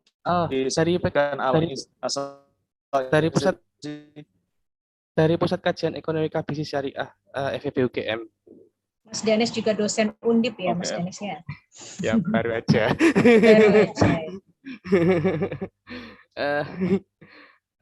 Saya ada pertanyaan untuk Bu Diah Titis sama Pak Romadhoni. Untuk yang pertama, untuk Bu Diatitis, adakah kajian empirik yang pernah mengkaji hipotesis tersebut yang Ibu tadi paparkan, terutama hipotesis 1, karena mungkin bisa diteliti ini dengan pendekatan ekonometrik.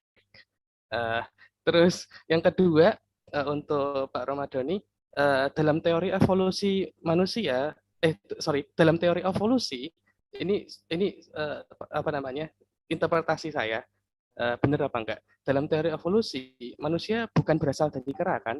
Saya merasa bahwa interpretasi masyarakat umum bahwa teori evolusi mengatakan manusia berasal dari kera itu enggak benar. Akan tapi saya bingung menjelaskannya. Mohon pencerahannya, Pak.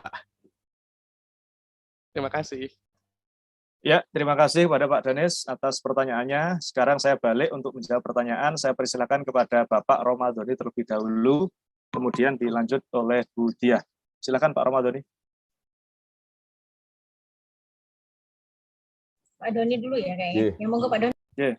Pak Doni.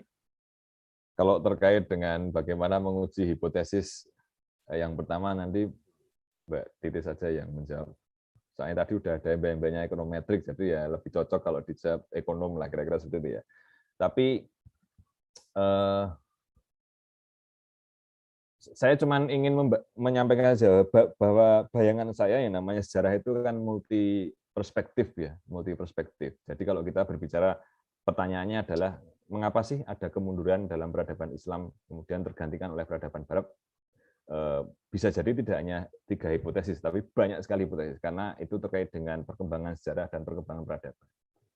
Tapi kalau terkait dengan pertanyaan yang kedua, ya saya juga sebagai orang yang belajar tentang ilmu evolusi juga kira-kira gitu ya, basis apa namanya teori dari peternakan itu kan ya teori evolusi salah satunya ya, selain apa teori-teori yang lain, tapi biologi, ilmu pengetahuan ilmu biologi yang sekarang ajari atau kita pelajari semua pada saat SD, SMP, IPA lah ya, SD, SMP, SMA, biologi itu semua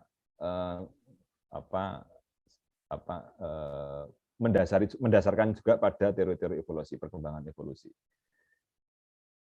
Dan saya sampai saya juga meyakini bahwa sangat yakin bahwa saya bukan keturunan kera kan pertama gitu.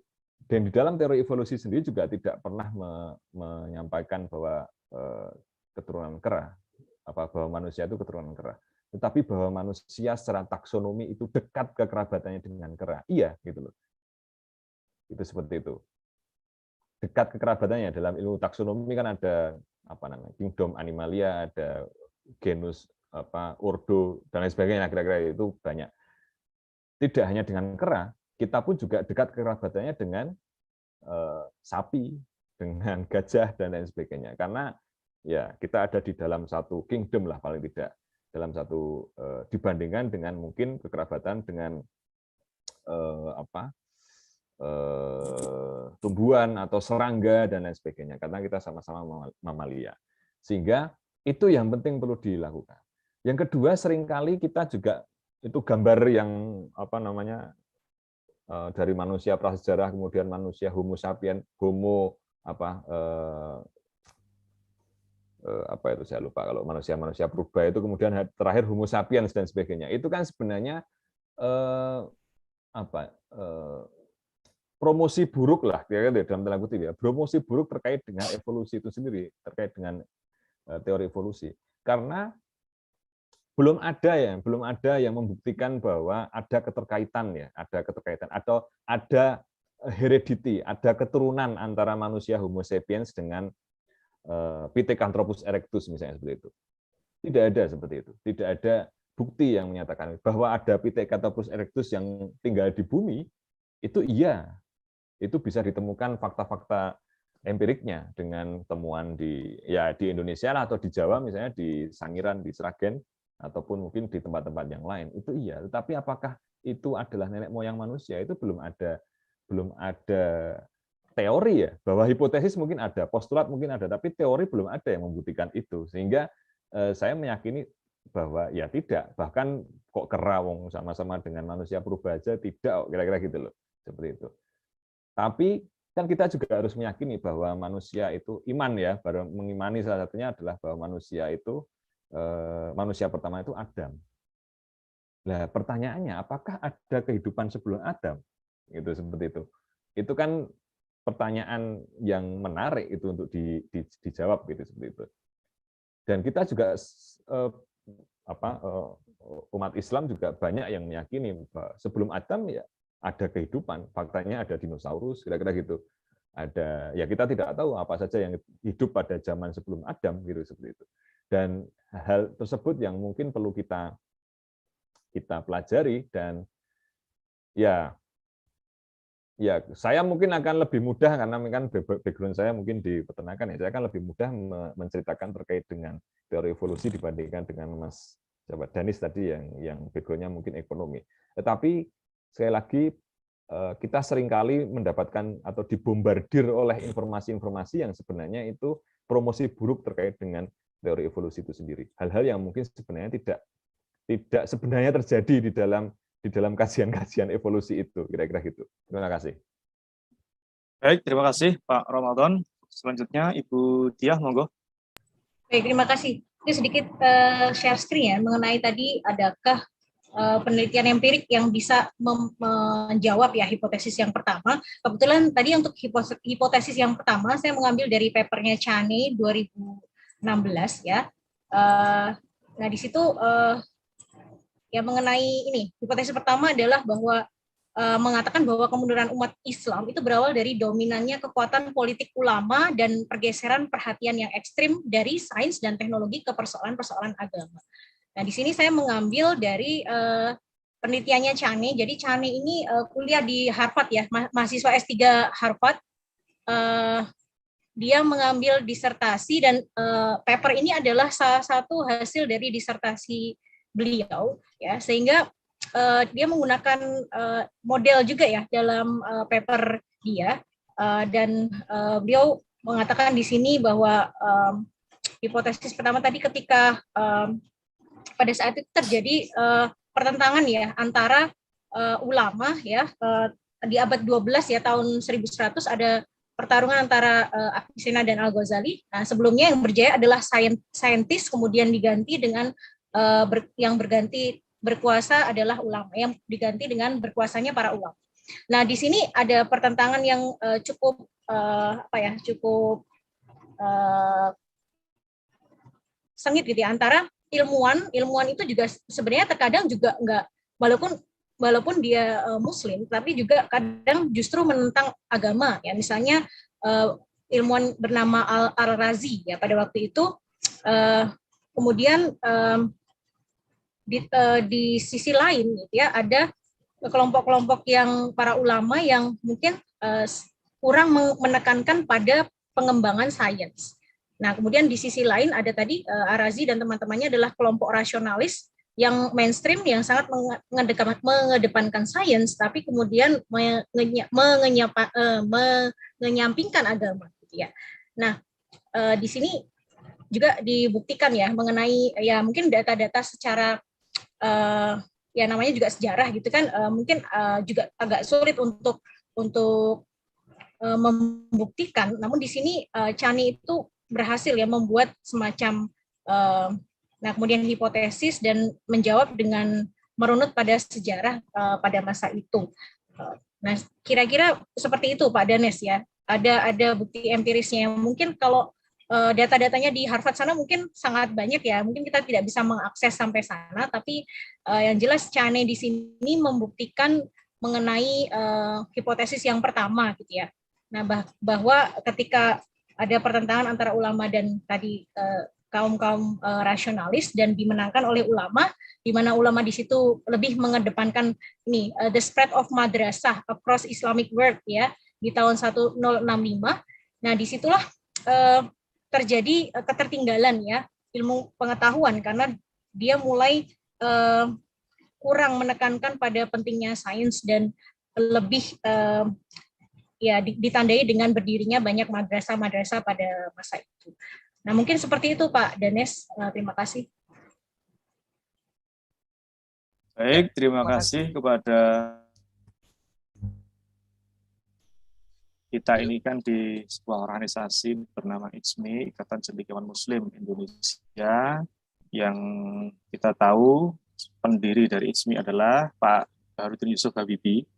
Kita pernah mendengar dulu ketika awal-awal ISMI berdiri itu kan ada jargon yang sangat menarik dan patut kita renungkan hingga hari ini adalah kita mesti mencetak kader-kader ilmuwan yang berotak Jerman dan berhati Makkah. Jadi otaknya itu jenius, riset-risetnya, tetapi ibadahnya juga tidak kalah.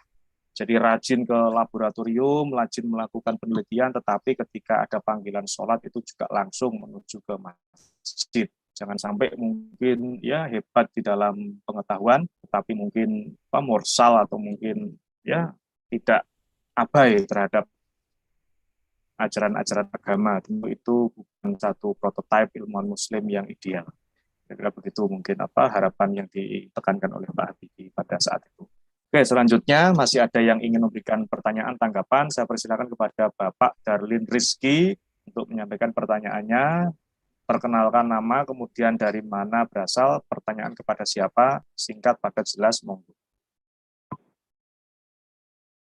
Baik, terima kasih atas kesempatan yang diberikan kepada saya, Pak Unan. Perkenalkan, nama saya Darlin Rizky. Saya dari Ekonomi Islam Pasca Sarjana UGM. Kemudian asal saya dari Provinsi Aceh. Saya di sini terima kasih atas pemaparan yang panjang lebar. Saya seorang mahasiswa dalam hal ini. Mungkin kalau pertanyaan saya terlalu ini mohon dimaklumi ya. Di sini saya sangat suka dengan pembahasan ini, walaupun memang ini tidak sepenuhnya saya tapi saya ingin bertanya begitu, belajar dari hipotesis yang telah dikemukakan oleh tadi. Memang saya merasa bahwa ternyata di sini letaknya. Kita tahu sejarah itu, tapi kita belum bisa menyusun fragmen-fragmennya, dan kemudian kita mendapatinya gitu. Dan alhamdulillah kita jadi tercerahkan pada hari ini. Namun dari sekian hipotesis yang ada, pembacaan saya tidak kemudian bertemu pada titik kenapa dari hipotesis ini tidak ada sebuah hipotesis yang menjelaskan tentang politik oligarki yang ada di masa itu. Tentu saja setiap masa itu punya sudutnya masing-masing, punya pembacaannya masing-masing, yang kemudian itu membentuk sebuah lingkungan, yang membentuk sebuah entah itu kemajuan ataupun kemunduran. Bagaimana pembacaan ketika kita ada di masa keemasan itu, dan kemudian mengalami penurunan di masa-masa selanjutnya. Di sini tadi teori hipotesis yang ada tadi kita tidak saya sendiri tidak ataukah memang tidak ada begitu yang data yang saintifik mengatakan bahwa itu tidak ada, karena dalam literatur sejarah pemikiran Islam itu pergolakan perpolitikan oligarki itu sangat banyak mengisi manuskrip. Nah itu mungkin yang saya tanyakan, mungkin kita perlu melihat juga mungkin. Ya, bersambunglah kepada pertanyaan yang kedua kepada Bapak ya, tentang tadi pasca perang salib, gitu. Pasca perang salib yang kemudian itu membentuk sebuah karakter konservatif gitu ya, yang kemudian padahal dari abad 11 sampai 17 itu masa-masa peperangan itu beberapa teman mengatakan bahwa bisa dikatakan bahwa sebenarnya kemenangan itu diambil oleh umat muslim gitu. Tetapi kenapa begitu ya muslim yang mengalami kemunduran di situ? Ini kan pembacaannya, tapi deduktif yang disampaikan oleh Bapak tadi ini ya bukan ini kan namanya pengamatan ya. Tapi pengamatannya bahwa itu sifatnya masih pendapat begitu Pak. Maksudnya adakah gitu yang lebih dapat kita temukan? Karena banyak mengatakan tentang perang salib ini itu, tapi kita belum menemukan di mana sebenarnya letaknya gitu. Hanya spekulasi yang kemudian itu tidak konkret menjelaskan kemunduran itu sendiri begitu. Pasca perang salib khususnya di situ ya. mungkin ada juga bias kolonial mungkin di dalamnya, atau mungkin adakah bias sejarah yang mungkin pembacaan kita hari ini telah diatur bagaimana kemudian kita membaca sejarah itu sendiri. Ya mungkin reflektif saja begitu. Mohon maaf kalau pertanyaannya tidak tepat. Terima kasih. Saya kembalikan kepada Mbak. Terima kasih. Saya persilakan ke Bu Tia dulu untuk merespon, kemudian Pak Ramadan. Baik, terima kasih Mas Darlin atas pertanyaannya dari S2 Ekonomi Islam UGM. Sebenarnya 3 hipotesis yang tadi saya sampaikan itu pun sebenarnya tidak menutup kemungkinan ada hipotesis yang lain gitu ya. Nah, itu juga bisa ditambahkan menjadi kajian kita. Nah, sebenarnya saya juga pernah membaca juga mengenai hipotesis mengenai oligarki itu. Jadi ini Moharizan Posai, Muhammad Syaibani Ahmad, dan Bushrof Bashiron dari Malaysia ya, UTM. Jadi ada faktor-faktor lain juga ya, hipotesis mengenai ketertinggalan umat Islam atas sains dan teknologi adalah pemikiran umat Islam ya, kemudian coraknya yang berbeda-beda ya, kemudian perpecahan ya. Kita tahu bahwa pada saat Spanyol itu runtuh ya, itu diawali dengan perpecahan ya negara. Jadi kerajaan-kerajaan itu terbagi menjadi 31 kerajaan Taif kecil-kecil gitu ya. Itu udah mulai ya tercium bau adanya keruntuhan ya, kehilafahan di Spanyol ya. Yang terakhir dengan ditandai dengan runtuhnya kerajaan Granada. Ya, kemudian perluasan kuasa dan penjajahan tadi, kolonialisme sudah saya sampaikan juga, hipotesis yang kedua tentang Mongol ya, kemudian kebergantungan kepada kekuasaan yang besar.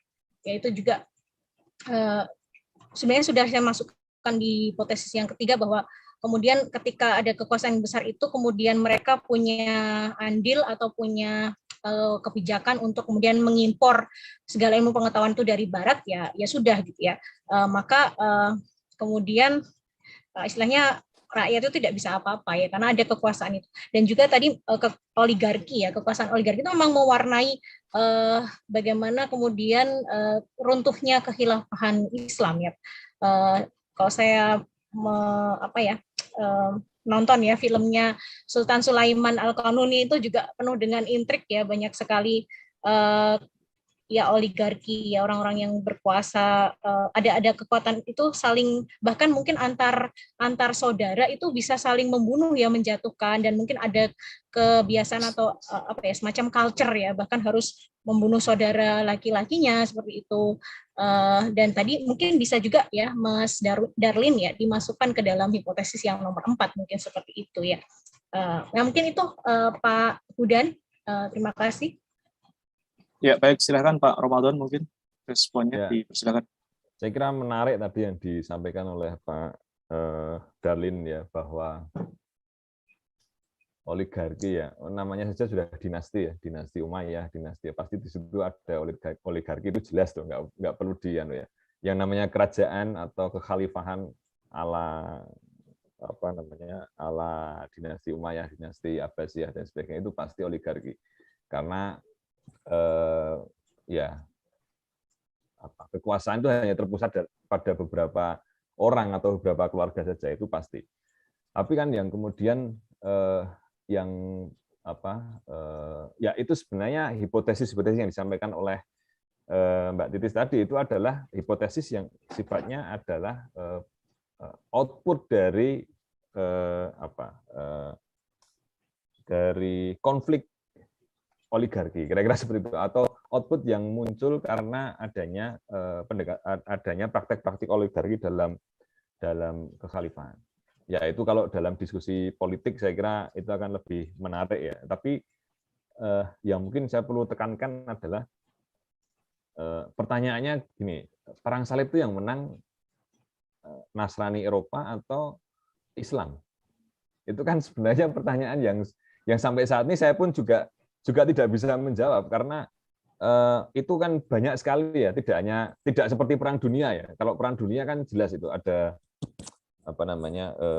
blok sekutu dan blok as kira-kira gitu ya, kemudian ketahuan yang menang siapa, yang menang sekutu, karena kemudian ada Jerman kalah, Jerman dan sekutunya kalah, tapi Amerika dan sekutunya menang, itu jelas. Tapi dalam perang salib kan agak berbeda, karena tidak hanya sekedar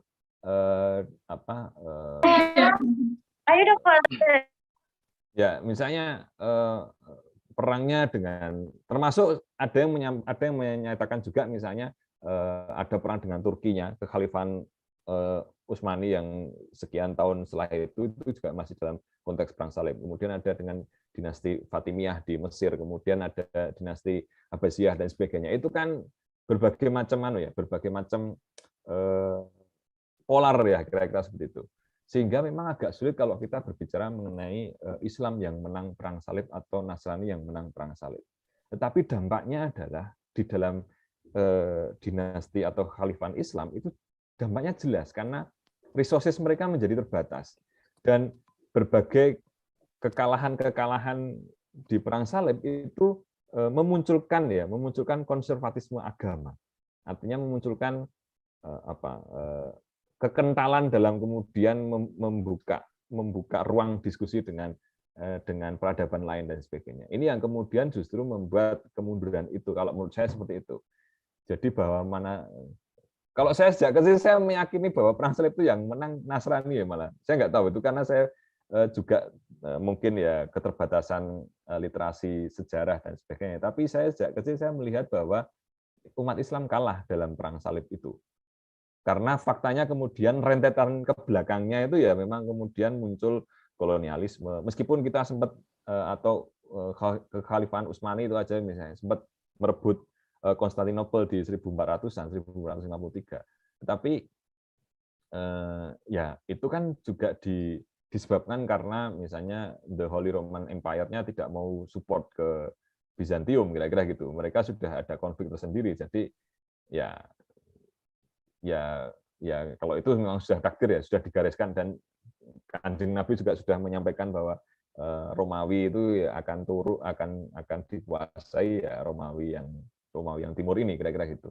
Nah, hal-hal tersebut yang kemudian mungkin perlu menjadi kajian juga sih. Tetapi clear bahwa faktanya pasca perang salib kekuatan Islam itu sebenarnya tidak turun ya, kalau bayangan saya tidak turun karena menyebar. Karena pada saat itulah kemudian banyak sekali orang-orang ahli yang kemudian mereka desperate dengan perang, kalah perang dan sebagainya, mereka kemudian menyebar. Itulah yang kemudian sampai masuk ke Nusantara, sampai masuk ke kita-kita seperti ini. Itu adalah dampak dari kekalahan perang salib. Kalau bayangan saya, pemahaman saya, mungkin saya keliru. Tetapi dampaknya menjadi seperti itu. Jadi ketika era kekhalifahan Umayyah dan Abbasiyah itu menurun, sebenarnya ya menurunnya di situ, di Eropa dan Asia ya Timur Tengah lah kira-kira. Tetapi kemudian ini bergeser ke yang lain-lain. Ada kekhalifahan di India, ada kemudian di Nusantara juga ada mulai Demak dan lain sebagainya, Samudra Pasai dan lain sebagainya. Itu kan sebenarnya kan efek-efek dari era itu sebenarnya. Tapi ya selalu menarik kalau belajar sejarah peradaban ya. Tetapi saya sepakat bahwa di era 1500-an itulah yang kemudian benar-benar menghantam karena kolonialisasi.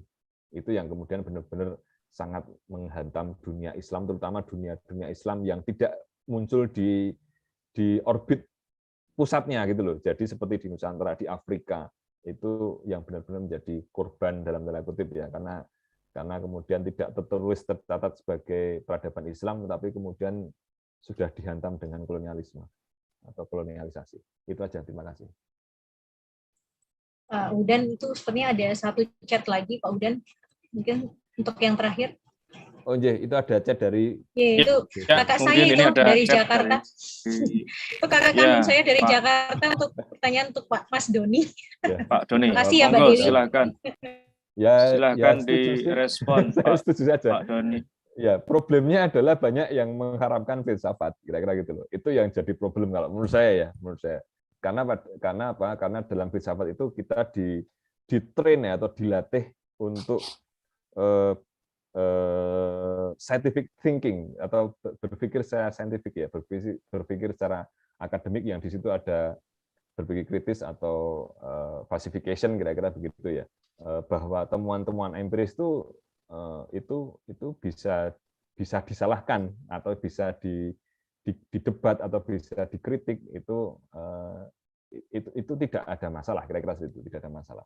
Tetapi ya saya bertemu dengan beberapa orang yang kemudian juga berpendapat bahwa ilmu umum itu adalah ilmu yang kafir, ilmu yang sekuler, dan itu saya kira juga beberapa teman-teman di sini juga pasti bertemu dengan komunitas-komunitas tersebut.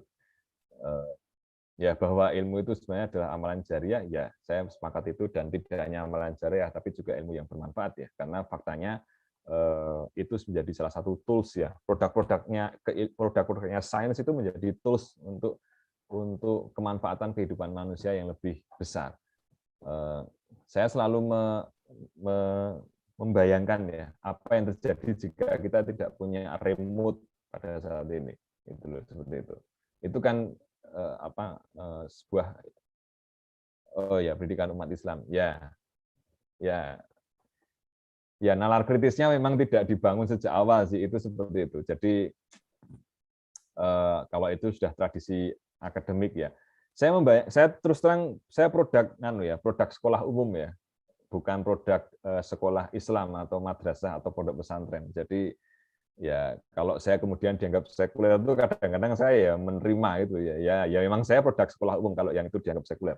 Tapi saya kira tradisi pendidikan umat Islam baik di madrasah maupun di sekolah kan kayaknya juga tidak berbeda ya, bahwa ada kurang menstimulasi nalar-nalar kritis. Karena kalau kemudian kita kritis bertanya, misalnya kenapa sih apakah Nabi Adam punya pusar misalnya seperti itu kan pertanyaan-pertanyaan yang sebenarnya kritis dan kemudian kadang-kadang dianggap sebagai pertanyaan yang nggak sopan, kemudian itu terlalu jauh. Padahal ada hal ilmiah yang mungkin bisa menjelaskan itu. Kita sama sekali nggak tahu apakah misalnya Nabi Adam itu punya pusar atau tidak. Tapi ada nalar ilmiah yang bisa menjelaskan bahwa ada udel atau pusar itu kan sebenarnya adalah potongan dari plasenta dan sebagainya. Itu kan bisa dijelaskan. Meskipun kita juga tidak bisa menjawab apakah pertanyaan itu benar bisa dijawab atau tidak, tapi paling tidak ada penjelasan-penjelasan itu untuk menstimulasi nalar-nalar kritis dari kita semua lah, kira-kira seperti itu. Kira-kira begitu. Oke, baik, terima kasih Pak Ramadan. Saya 100% setuju kalau ilmu itu ya amal jariah, saya 100% setuju. Baik, Pak Ramadan atas responnya. Jadi memang penting. Jadi ada satu istilah soft skill atau essential skill yang penting dimiliki oleh generasi baik milenial maupun kolonial, yaitu critical thinking. Supaya apa ya? Supaya kita tidak mudah terjebak dengan berita-berita bohong, berita-berita palsu, berita-berita yang sifatnya ya kurang objektif, yang mana itu menjadikan manusia atau mungkin generasi itu menjadi generasi yang narrow minded tapi tidak open mind. Ya, baiklah, demikian diskusi yang sudah kita laksanakan sejak tadi hingga sekarang, yang sudah banyak pertanyaan, pernyataan, serta tanggapan-tanggapan yang luar biasa. Sekarang tiba waktunya kita di akhir sesi untuk mendengarkan closing statement 1-2 menit dari kedua narasumber. Saya persilakan kepada Ibu Diah dan Pak Ramadan untuk memberikan pernyataan terakhirnya sebelum kita kembalikan kepada MC kita. Monggo. Baik, terima kasih Pak Hudan. Mungkin saya mengambil highlight ya dari hipotesis saya yang pertama gitu ya, mengenai bagaimana nanti kita bisa mencari titik tengah antara kemudian pihak-pihak yang misalnya lebih mengedepankan sains tapi melupakan agama ya. Dan yang kedua, pihak-pihak yang sangat mengedepankan agama tetapi kemudian mengenyapingkan sains tadi. Nah, sehingga untuk itu marilah kita ikuti kajian kitab di sesi-sesi berikutnya ya, sehingga nanti kita bisa menemukan titik tengah itu. Mungkin itu saja Pak Hudan, terima kasih. Pak Ramadan, monggo. Ya, kalau saya sama meng-highlight apa yang saya sampaikan tadi di slide, bahwa ilmuwan Muslim itu membutuhkan komunitas atau membutuhkan supporting system, kira-kira begitu. Jadi dimanapun ya, nggak hanya ilmuwan muslim, ilmuwan yang non muslim pun juga mereka akan butuh supporting system. Nah, spesifik bagi ini adalah bagi kita sebagai ilmuwan muslim itu ya kita membutuhkan supporting system. Supporting system itu yang kemudian memberikan support satu dengan yang lain, memberikan komunitas, dan juga yang paling penting adalah memberikan reward terhadap apa yang sudah dilakukan. Saya kira itu, dan itu adalah salah satu cara untuk membangun peradaban. Dan ketika ilmuwan-ilmuwan itu bisa dihimpun dan kemudian diberikan reward, saya kira itu satu hal yang luar biasa, dan itu menstimulasi motivasi bagi ilmuwan-ilmuwan yang lain. Dan juga ya kalau itu sudah berkembang, saya kira yang namanya peradaban itu kan sebenarnya output dari individu-individu ya, kira-kira gitu. Terima kasih. Baik, terima kasih kepada Pak Ramadan, Ibu Diah yang sudah berbagi ilmu pada kita semuanya. Mudah-mudahan ini menjadi amal jariah yang tiada putus dan memberikan ganjaran pahala serta kebaikan-kebaikan baik di dunia maupun di akhirat kelak. Ya, di akhir penghujung, saya selaku pemandu, moderator, mengucapkan banyak terima kasih dan maaf ketika kami dalam memandu acara ini banyak kekurangan-kekurangan serta hal-hal yang kurang berkenan di hati Bapak, Ibu, serta rekan semua. Saya kembalikan kepada Saudara MC. Saya tutup. Syukron wa dumtum wa najah wal barokah. Wassalamualaikum warahmatullahi wabarakatuh. Waalaikumsalam. Waalaikumsalam warahmatullahi wabarakatuh. Waalaikumsalam warahmatullahi wabarakatuh. Nah, dengan berakhirnya sesi diskusi pada sore hari ini, maka berakhir pula seluruh rangkaian acara diskusi kita, diskusi kajian Islam, ilmu pengetahuan dan peradaban spesial Ramadan di hari pertama ini. Dan kami menghimbau kepada seluruh peserta agar tetap mengikuti kajian kitab spesial Ramadan di pekan berikutnya, pada tanggal 9 April, insya Allah ya, tanggal 9 April 2022, ya. Dan karena sudah mendekati waktu maghrib ya, sudah jam 5:30 waktu Indonesia Barat, ya, maka saya akan tutup ya diskusi pada kegiatan diskusi pada sore hari ini. Kami ucapkan terima kasih kepada seluruh pengisi yang ada pada diskusi baik pagi maupun sore hari ini, baik dari pembicara, pembahas maupun juga pemandu. Dan juga kami ucapkan terima kasih pada semua peserta yang telah mengikuti kajian pada sore hari ini. Saya tutup. Billahi taufiq wal hidayah. Wallahu waliyut taufiq. Wassalamualaikum warahmatullahi wabarakatuh. Waalaikumsalam warahmatullahi wabarakatuh. Terima kasih Bu Titis, Mas Doni, Ustadz Doni, Ustadz Budan, Mas Rama, Mbak Laili, semuanya. Ya, mungkin bisa saya foto dari sini ya. Iya. Ya, silakan open cam. 1, 2, 3.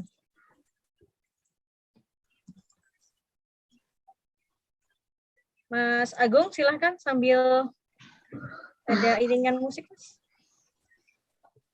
Oke, 1, 2, 3. Halaman kedua.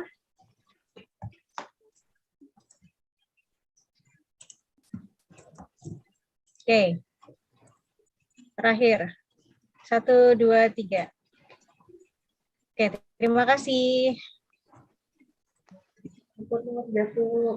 Matur nuwun, pamit. Monggo Mas Akbar, Mbak Titi. Matur nuwun sangat. Terima kasih. Assalamualaikum. Waalaikumsalam. Monggo doakan semuanya. Iya.